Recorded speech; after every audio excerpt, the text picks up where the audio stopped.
નું નામ શ્રી રામ રાજ્ય ઉત્સવ મેળાના આયોજકના કમિટી સભ્ય તરફથી મારું નામ છે બ્રિજેશ પટેલ અને અમારી કંપનીનું નામ છે જીગ્રીન ઇવેન્ટ્સ.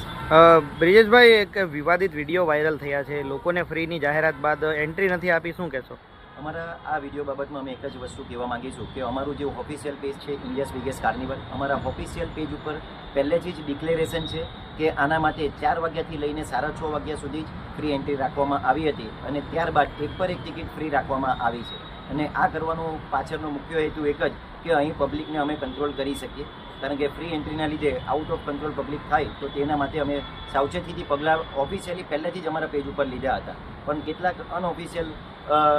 મેસેજ લોકો સુધી ગેરમાર્ગે દોડે તેવા મેસેજ પહોંચ્યા હતા, એના લીધે આ હોબાળો પહોંચવા માંગ્યો હતો. અને આના લીધે અમારે પબ્લિકના રોષ તરફ અમે પબ્લિકની લાગણી ના ડૂબાય એના માટે અમારા આયોજક તરફથી નિર્ણય એવો લેવામાં આવ્યો છે કે આજની તારીખ 27/11/2025 ગુરુવાર અને આવતીકાલની તારીખ 28/11/2025 શુક્રવારના રોજ ઓફિશિયલી સાંજના 4 વાગ્યાથી લઈને 9 વાગ્યા સુધી શ્રી રામ રાજ્ય ઉત્સવ મેળાના પ્રભુના દર્શન ઓપનલી ફ્રી એન્ટ્રી રાખવામાં આવી છે.